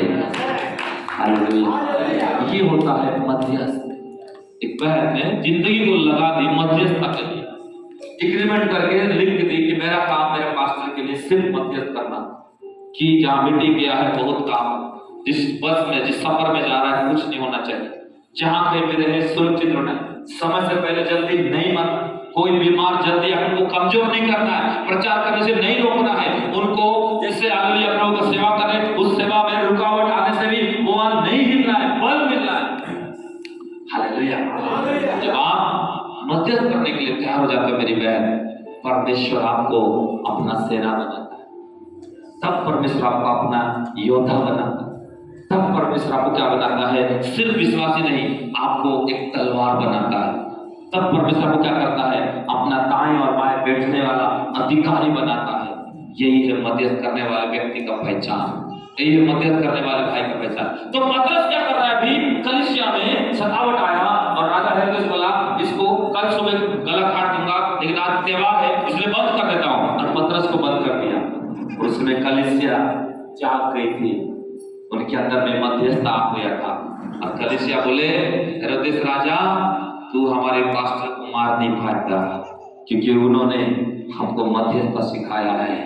मरियम के जैसा हम उत्तम भाव को चुने हैं। चमत्कार अलग चीज है, भविष्यवाणी अलग चीज है, जो कुछ हल्दिया करता अलग चीज है, लेकिन उससे बढ़कर कुछ चीज हमने सीखा है, हमने पाया है अपने पास्टर से, वो है मध्यस्थ करना, वो है लड़ते रहना, वो है जब तक हल्दिया शैतान हार ना माने तब तक उसको छोड़ना नहीं, जब तक दुष्टात्मा डूब के मर ना जाए, जब तक उस रथ का चक्का निकल ना जाए, जब तक उनका रस्सी जल ना जाए, जब तक जल चारों तरफ से डूबा कर वो खत्म ना करे और अपने लोग बचाए ना जाए, तब तक मैं सोने वाला नहीं। और वजन कहता है कल से लो लगाकर, मतलब नॉन स्टॉप, लगातार मध्यस्थ मध्यस्थ मध्यस्थ करता है। 7 पद में क्या हुआ? तो देखो एक स्वर्गदूत आ खड़ा हुआ और उस कोठरी में ज्योति चमकी, और उस जेल में ज्योति चमका, और उसने पतरस की पसली पर हाथ मारकर उसको जगाया और कहा उठ जल्दी कर, और उसके हाथों से जंजीरें खुलकर गिर पड़ी। हालेलुया। आपको पता है सामर्थ से बढ़ करके मध्यस्थता की प्रार्थना होती है, अभिषेक से भी बढ़ करके मध्यस्थ का प्रार्थना, सारे चमत्कार से बढ़ करके मध्यस्थ का प्रार्थना होता है। कई लोग सामर्थ बोलते रहते हैं, सामर्थ से भी बढ़ करके मध्यस्थ। आपको बताओ कैसे मध्यस्थता? पतरस को सामर्थ निकाला कि कलीसिया का मध्यस्थता निकाला। पतरस कैसा सामर्थ्य था? और 5 का 15-16 पढ़ोगे, वो परछाई चलने से मुर्दा उठते, प्रार्थना नहीं, उसके परछाई से। वहां लिखा है पतरस के परछाई से दुष्ट आत्मा निकल जाते थे। लोग रोड में सुलाते थे, जैसे मैं चल के आता हूं तो लोग डरते थे और रोड में सुला देते थे लोगों को, और पतरस जब चल के जाता था, चलने से ही मुर्दे उठते, लंगड़े चलते, अंधे देखते, गूंगा होते। 5 का 15-16-17 पढ़ो, इसी मेरे तो में लिखा है, बाद में पढ़ना। लेकिन वो पतरस इतना सामर्थ्य होकर भी जेल में, कहां पर है? निकाल कौन रहा है? उसका सामर्थ्य नहीं, कलीसिया की मध्यस्थता। हालेलुया, जोर से बोल हालेलुया। तो हमारा कलीसिया सिर्फ सामर्थ को ही खोजने वाला, सामर्थ पर निर्भर रहने वाला नहीं है। हमारा कलीसिया उससे बढ़कर इस चीज को भी करती है, वो है जो सामर्थ नहीं कर सकता वो मध्यस्थता के द्वारा करता है। वो है लो लगाकर प्रार्थना, वो है निरंतर विनती, वो है लगातार जूझते रहना, गिड़गिड़ाते रहना, रोते रहना, हार नहीं मानना। आमीन। जिस जयपुर में आपको लेके गया था, ये 2002 या 4 का बात मैं तुमको बता रहा हूँ। एक हल्दी बहन को सांप के साथ और डॉक्टर पास ले जाते मर गई को पता है, ये न्यूज में आया था। वो बहन को लाए, पूरा कलीसिया बीच में रख दिए, लाइन हो गए और बोले हम इसको मरने नहीं दे सकते। क्यों? एक तो जवान है, कलीसिया का अच्छा अगुवाई करने वाली, आराधना करने वाली जो भी है, और पूरे बहन का टीम बैठ के गोल होकर अधिकार करके लो लगाकर पूरे रात उस लाश को रख के चालू कर दिए। आपको पता है सुबह होते होते 3-4 बजे अपने आप उल्टी आया और वो जिंदा होकर चलने लगी। न्यूज में आ गया, पेपर में आ गया, सब बोलने लगे ये कैसे हुआ।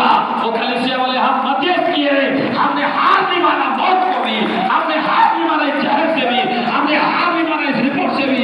हम इस भाई को, इस बहन को खोना नहीं चाह रहा था। एक बढ़िया बहन थी, हमारे बीच की थी, जल्दी शैतान मारना चाहा, पर हमारा मध्यस्थता का द्वारा हमने आज को जिंदा किया।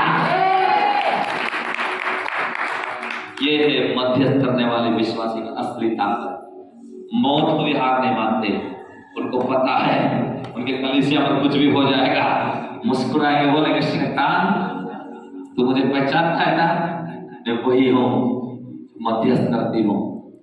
शैतान आपको पहचानता है, जेल भी आपको पहचानता है, बड़े बड़े दुष्ट आत्मा आपको पहचानते हैं, बड़े बड़े अंधकार शक्ति आपको पहचानते हैं। या जितने कलीसिया ना 15-20 सब कलीसिया को पहचानते हैं। वो कौन सा कलीसिया कैसा है, ये प्रभु ने मुझे क्या बोला है, प्रभु का दास ने मुझे क्या बोला।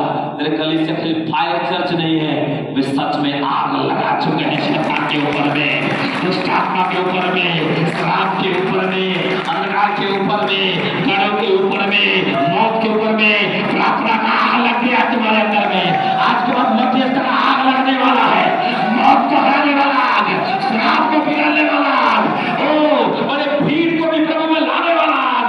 क्योंकि तुम 1,000 को बनाने का कुटिया रख के चलते हो, इसीलिए अपने आप को बनाए। अपने बाइबल मत करो, बहुत से बातें प्रभु चाहता है, पावर से बढ़ के प्रेयर होता है।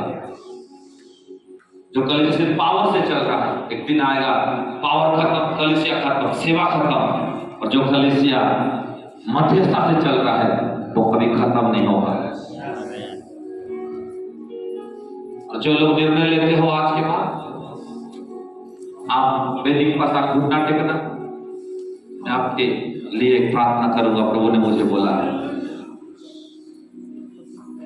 बातचीत मत करके तुरंत 5 मिनट का सरमन है मेरा, जवाब से नहीं।